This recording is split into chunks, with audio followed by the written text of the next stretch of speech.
दर्शकबिन नमस्कार। सदाझै आज पनि देश विदेशका ठूला ठूला खबरहरूका साथमा उपस्थित भइसकेका छौं। हामी सधैँ यस्तै ताजा सत्य खबर लिएर उपस्थित हुने गर्छौं। यदि हजुरले अहिलेसम्म हामीलाई सब्स्क्राइब गर्नु भएको छैन र सधैँ ताजा सत्य तथ्य समाचार सुन्न चाहनुहुन्छ भने हामीलाई सब्स्क्राइब गरी नजिकै रहेको बेल आइकन क्लिक गरी हामीसँग जोडिनुहोला। अब लागौं आजको समाचारतर्फ। 641 जनामा कोरोना संक्रमण पुष्टि, उपत्यकामा मात्रै 172 जना। पछिल्लो 24 घण्टामा 641 जनामा कोरोना भाइरस कोभिड-19 को संक्रमण पुष्टि भएको छ।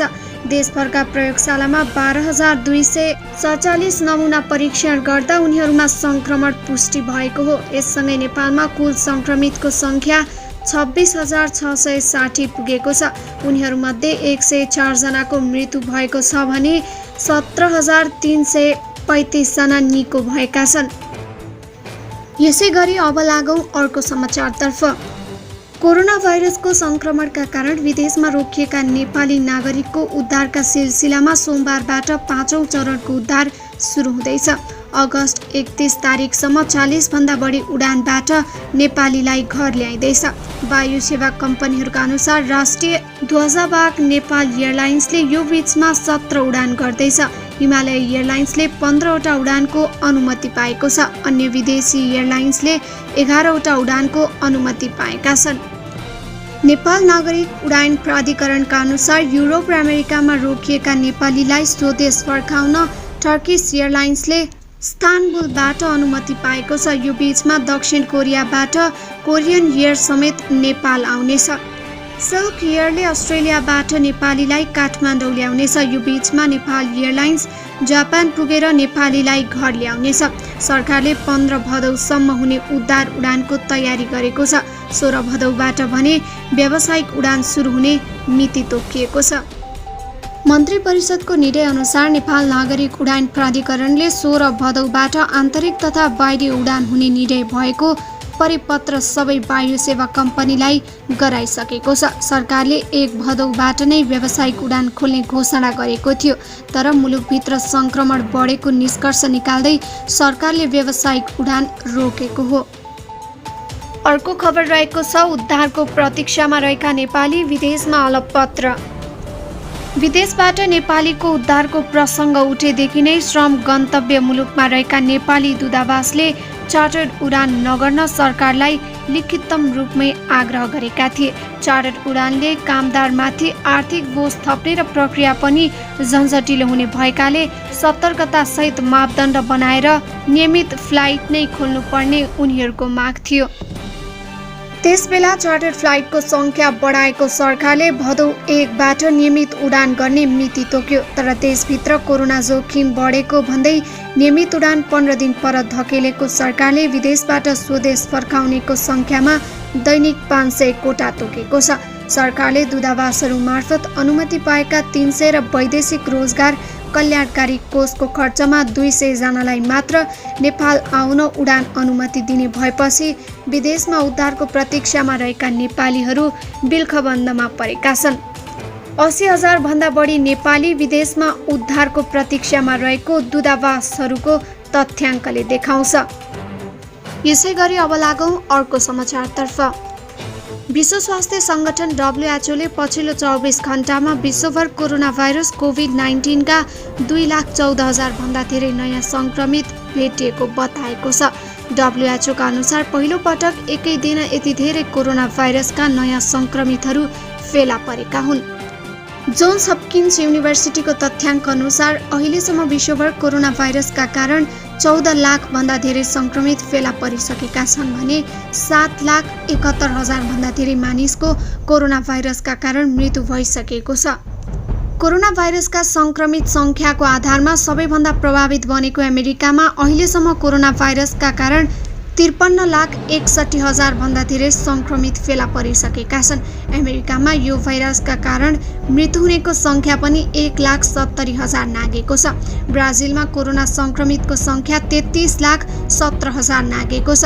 ब्राजिलमा पनि कोरोना भाइरसका कारण 1,07,000 भन्दा धेरैको मृत्यु भइसकेको छ।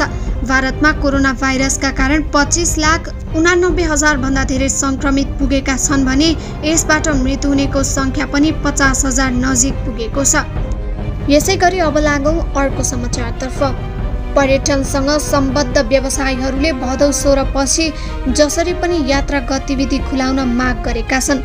उनीहरूले संस्थागत रूपमै सरकार समक्ष यस्तो माग राखेका हुन्। पर्यटनसँग सम्बद्ध रहेका विभिन्न व्यावसायिक सङ्घ संस्थाहरूले सरकारलाई पर्यटकीय गतिविधि खोल्न माग गरे पनि सरकारले भने झन यात्रामा कडाई गर्दै गएको छ। भदौ 1 गतेदेखि पर्यटकीय गतिविधि तथा यात्रा खुकुलो बनाउने पहिलेको निर्णय उल्टाउँदै सरकारले प्रतिबन्धलाई झनै कडा बनाएपछि व्यवसायीहरू सरकार समक्ष यस्तो मागपत्र बोकेर गएका हुन्। सङ्घीय सरकार मात्र होइन, स्थानीय सरकारले समेत विभिन्न ठाउँमा निषेधाज्ञा जारी गरेपछि पर्यटकीय गतिविधि खोल्ने सम्भावना न्यून छ। सङ्क्रमणको जोखिम बढिरहेको भन्दै सरकारले यात्रा गतिविधिमा कडाईलाई जारी नै राख्ने निर्णय गरेको छ। लकडाउन नामलाई हटाएर लकडाउन गरेको सरकारका निर्णय सार्वजनिक गर्ने कार्यक्रममा बोल्दै अर्थमन्त्री डाक्टर युवराज खतिवडाले यात्रा गतिविधि खोल्ने समय नआएको प्रतिक्रिया दिएका थिए। त्यसैगरी अब लागौं अर्को समाचारतर्फ। निर्मलालाई न्याय माग्दै प्रधानमन्त्री सहित नेताका तस्बिरमा कमेन्टमा ओइरो। बलात्कारपछि हत्या गरिएकी कञ्चनपुरकी 13 वर्षीय बालिका निर्मला पन्तलाई न्यायको माग गर्दै प्रधानमन्त्री लगायत विभिन्न दलका शीर्ष नेताको प्रोफाइल पिक्चरमा युवाहरूले कमेन्ट गर्न थालेका छन्। आइतबार बिहानदेखि प्रधानमन्त्री केपी शर्मा ओली लगायत शीर्ष नेताका प्रोफाइल पिक्चरमा जस्टिस फर निर्मला भन्दै कमेन्ट गर्न थालिएको हो। यो ट्रेन्ड पहिलो पटक प्रधानमन्त्री ओलीले सन् 2016 मा राखेको प्रोफाइल पिक्चरमा कमेन्ट गरी सुरु भएको हो। प्रधानमन्त्री ओलीको तस्बिरमा 2 लाख भन्दा बढी कमेन्ट भइसकेका छन्, जसमा धेरैजसो निर्मलाकै न्यायका लागि माग गरिएको छ। त्यसैगरी नेकपाका अर्का अध्यक्ष पुष्पकमल दाहाल प्रचण्ड, प्रमुख प्रतिपक्षी नेपाली काङ्ग्रेसका सभापति शेरबहादुर देउबा, गृहमन्त्री रामबहादुर थापालिया लगायतका तस्बिरहरूमा पनि त्यसै गरी कमेन्ट गर्न थालिएको छ।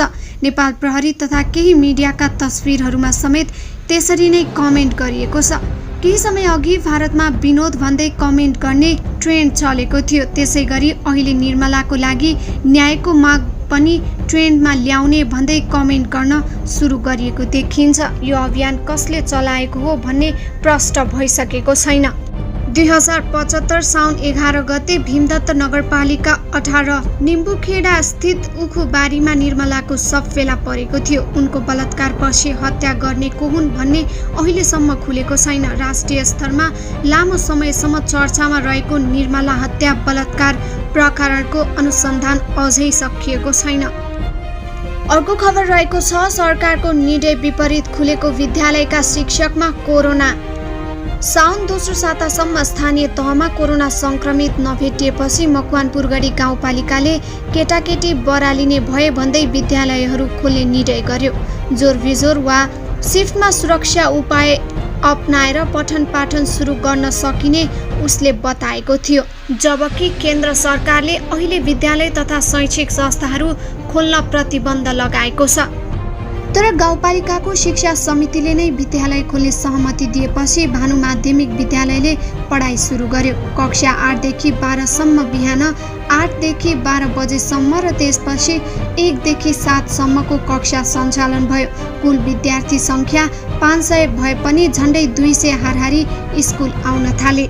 कक्षा 10 सम्म अङ्ग्रेजी माध्यममा पढाइ हुने भएकाले विद्यालय खुलेको समयमा केही अभिभावकले आफ्ना सन्तानलाई भर्ना गर्न पनि ल्याएको विद्यालय व्यवस्थापन समितिका अध्यक्ष मनकुमारी पाखरिनले जानकारी दिन्। तर प्रावि तहका एक शिक्षकको परिवारका सदस्यलाई कोरोना संक्रमण देखियो। कन्ट्याक्ट ट्रेसिङका क्रममा शिक्षकको पनि स्वाब सङ्कलन गरेर परीक्षण गर्दा 25 गते संक्रमण पुष्टि भयो। त्यसले सिङ्गो गाउँ त्रासमा पर्यो। शिक्षकको प्रत्यक्ष सम्पर्कमा रहेका केही शिक्षकले कोरोना परीक्षणका लागि स्वाब दिए। शनिबार थप 3 शिक्षकमा कोरोना संक्रमण पुष्टि भएको छ। उनीहरूमध्ये 2 जना प्राथमिक र 1 जना माध्यमिक तहका शिक्षक हुन्।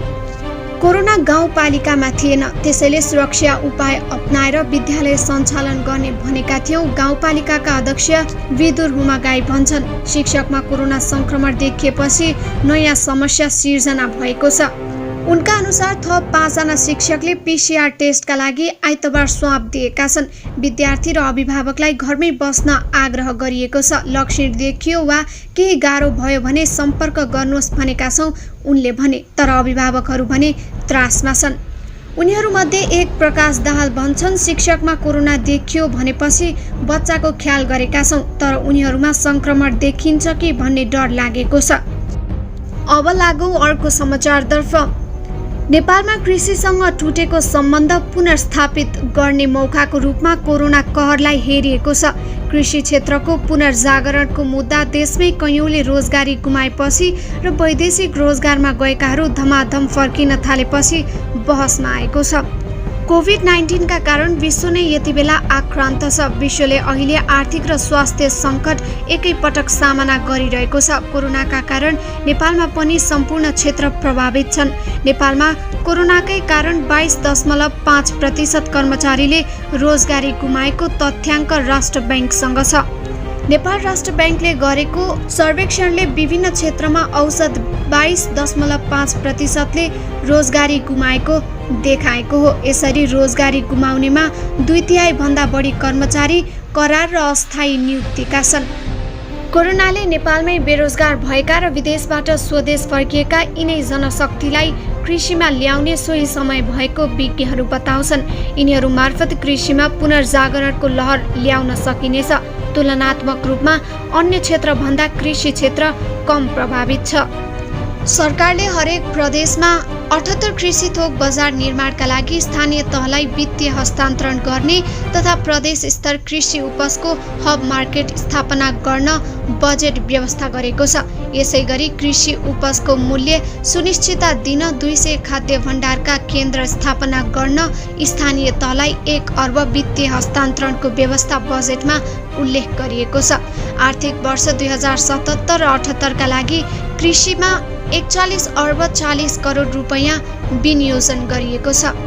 यो रकम कुल बजेटको 3.16% हो। कृषिलाई व्यवसायीकरण र आधुनिकीकरण गरी स्वदेशी कृषि उत्पादनमै आत्मनिर्भर हुने लक्ष्य सरकारले राखेको छ। कृषिको पुनर्जागरणका लागि स्थानीय तहलाई फ्रन्टलाइनमा राख्ने योजना कृषि तथा पशुपक्षी विकास मन्त्रालयले बनाएको छ। खेतीयोग्य जमिन उपयोग, खेती भइरहेको जमिनको चक्लाबन्दी गर्ने, कृषिमा लाग्न चाहने युवालाई मल, बिउ, पुँजी र प्रविधि उपलब्ध गराउने तथा उत्पादित सामानको बजार पहुँच स्थापना गराउने जिम्मा स्थानीय तहलाई दिएको कृषि मन्त्रालयका प्रवक्ता डाक्टर हरिबहादुर केसी बताउँछन्। उनले विभिन्न कार्यक्रम तय गरेर प्रदेश र स्थानीय तहमा पठाएको बताए। सरकारले कृषि क्रान्तिका लागि कृषिमा ब्याज अनुदान, प्रधानमन्त्री कृषि आधुनिकीकरण परियोजना, किसान क्रेडिट कार्ड, भूमि बैंक, किसान परिचय पत्र जस्ता कार्यक्रम अघि सारेको छ। यद्यपि पछिल्ला आर्थिक वर्षहरूको उपलब्धि हेर्दा कृषि आधुनिकीकरण परियोजनामा वार्षिक रूपमा सबैभन्दा बढी बजेट छुट्याइने गरे पनि यो परियोजनाको उपलब्धि निकै न्यून छ। अझ हरेक वर्ष यो परियोजनामा आर्थिक अपचलन र भ्रष्टाचारका मुद्दा बाहिरिने गरेको छ। सरकारले यसै मार्फत कृषि क्रान्तिको सपना देखेको छ। चालु आर्थिक वर्ष यस योजनाका लागि 3 अर्ब 22 करोड रुपैयाँ बजेट छुट्याइएको छ।